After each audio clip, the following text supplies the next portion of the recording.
Welcome back. You're watching DD India News Hour. I'm Gautam Roy, and let's now take you back to our top story, which is about a steady, fast-paced growth forecast for the Indian economy in the economic survey tabled by Finance Minister Nirmala Sitharaman in Parliament on Thursday ahead of the Union Budget on Sunday. To talk about it, we have with us senior economic journalist Anil Padmanabhan. Good evening to you. Mr. Padmanabhan, what do you make of the kind of well, things that the economic survey has noted, has really put out for everyone to consider, while also saying that there are fronts which India has to look out for to ensure that it can sprint a marathon towards becoming a developed nation by 2047? Gautam, first off, I think this was one of the most candid economic surveys I have ever seen. And I've been covering the economic side of India for the last 4 decades. So, first, hats off to the Chief Economic Advisor for such a comprehensive and kind of precise economic survey. Like you said, it has identified the good news upfront that India is now on a new growth trajectory.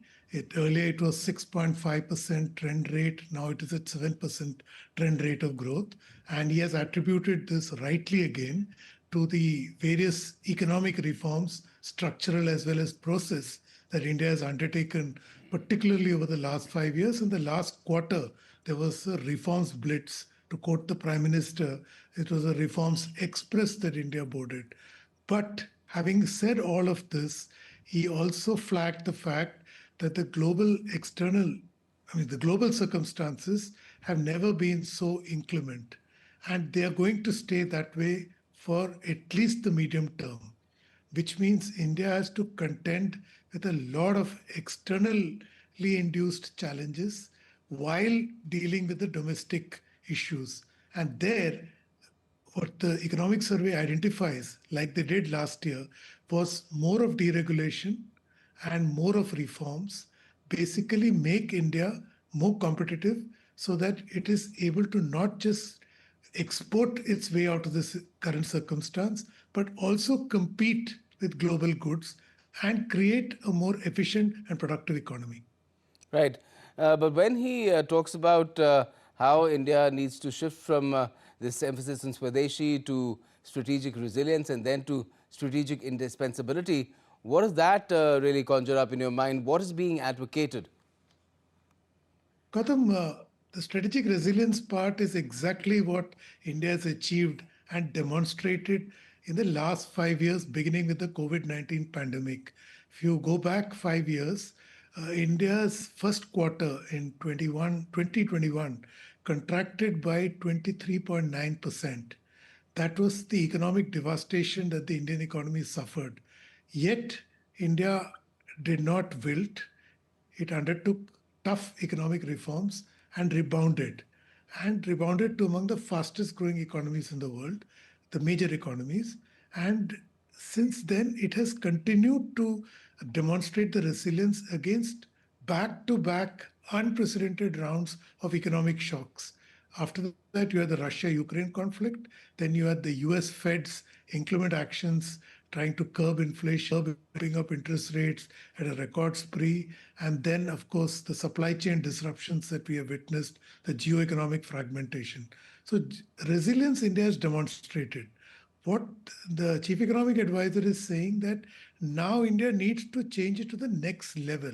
So make yourself indispensable in the global supply chains and in global products, just like the way China has done, and it gives you a strategic seat on the table, but not. I mean, India being India, it will not use this strategic advantage to arm twist rivals or neighbors or enemies, which is part of the Indian foreign policy stance anyway.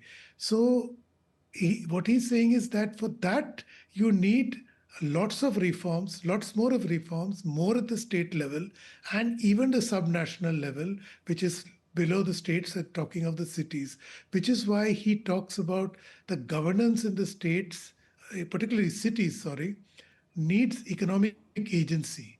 The cities need to be livable, the cities need to be delivering the quality of life that the citizens expect. And remember that today, India's aspirations to a large extent have been realized. So the aspirations are growing.